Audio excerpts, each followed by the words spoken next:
Jangan lupa subscribe, like, and share. Assalamualaikum warahmatullahi wabarakatuh. Alhamdulillah. Alhamdulillahilladzi hamdan nudriku bihi 'azamatal hamidi wal mahmudi wal liwa'il ma'budi wal haudil mawrud. Asyhadu anna Allahulladzi la ilaha illallah wahdahu la syarika lah. Wa asyhadu anna sayyidana Muhammadan 'abduhu wa rasuluhu la nabiyya ba'dah. Allahumma shalli wa sallim ala sayyidina Muhammadin nurikal sari wa madadikal jari wa jma'an bihi fi kulli atwari wa ala alihi wa sahbihi ya nur. Amma ba'du. Pemirsa Nabawi TV yang selalu dirahmati oleh Allah Subhanahu wa taala. Lalai penyakit. Dan bahkan di antara penyakit yang merusak dan sangat dominan untuk merusak hati, lalai. Wala tuti' man aghfalna qalbahu an dzikrina wattaba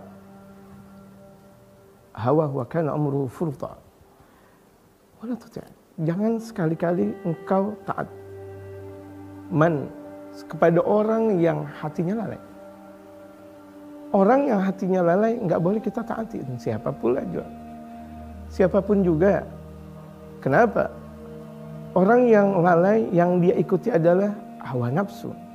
Bagaimana mungkin orang yang lalai kemudian diikuti? Orang lagi dalam keadaan sholatnya lalai misalnya 5 rakaat kemudian kita ikuti dengan sepengetahuan kita, dengan sejelas-jelasnya, maka sholat kita sebagai makmum batal. Kenapa? Kita tahu bahwa dia dalam keadaan lalai, bahwa itu adalah rakaat yang kelima, kemudian kita masih tetap mengikutinya. Siapapun orang yang lalai, yang perlunya harusnya kita memberikan nasihat kepada mereka, orang-orang yang lalai.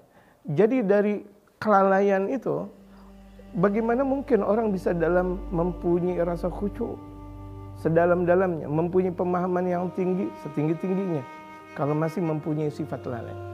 Dia membaca Al-Quran, kalau dia masih lalai, jangankan ketika dia tadabbur, ta'ammul, tafsir, dan bahkan pengamalan dikatakan oleh Sayyidatuna Aisyah radhiyallahu anha, jauh.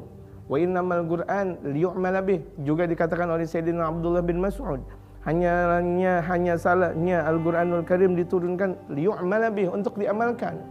Jadi orang yang tidak pernah mengamalkan Al-Qur'an, dikatakan ulama adalah orang yang lalai.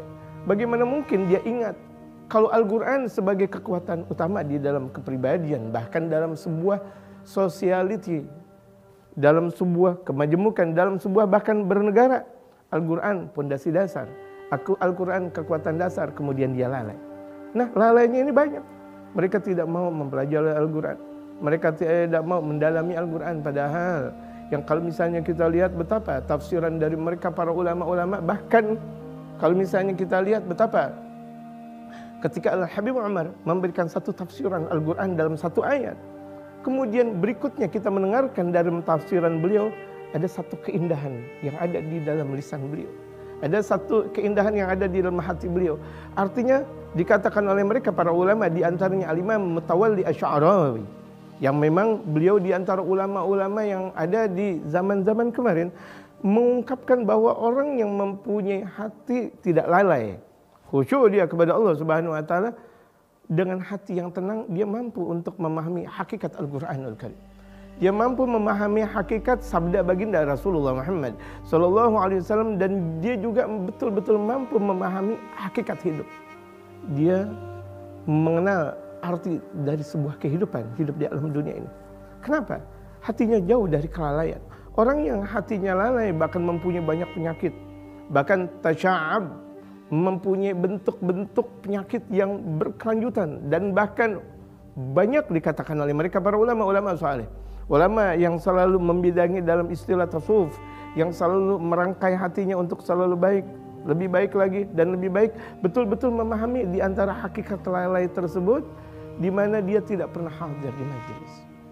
Orang yang tidak pernah hadir di majelis, orang yang tidak pernah duduk-duduk dengan mereka para ulama, wa man lam yujalisil ulama, barang siapa yang tidak pernah duduk-duduk dengan ulama, duduk-duduk banyak, dia tidak pernah duduk-duduk dengan ulama, maka dikatakan hatinya lalai. Orang yang hatinya lalai maka bakal menjadi mati. Orang yang kalau misalnya hatinya mati, galbun la yafgah, dia mempunyai hati yang sudah tidak memahami lagi. la ma'nan lahu, yang tidak ada manfaat, dia hidup tetapi tidak mempunyai manfaat. Wa guburum qablal guburi guburu, fa ajsaduhum qablal guburi guburu, maka jasad mereka sebelum terkuburkan sudah seakan kuburan yang jalan. Nauzubillah min dzalik. Ma'asyiral muslimin, pemirsa Nabawi TV yang dirahmati oleh Allah Subhanahu wa taala, semoga Allah Subhanahu wa taala menjaga hati kita untuk tidak dalam keadaan lalai, selalu khusyuk kepada Allah dan baginda Nabi besar Muhammad sallallahu alaihi wasallam. Wassalamualaikum warahmatullahi wabarakatuh.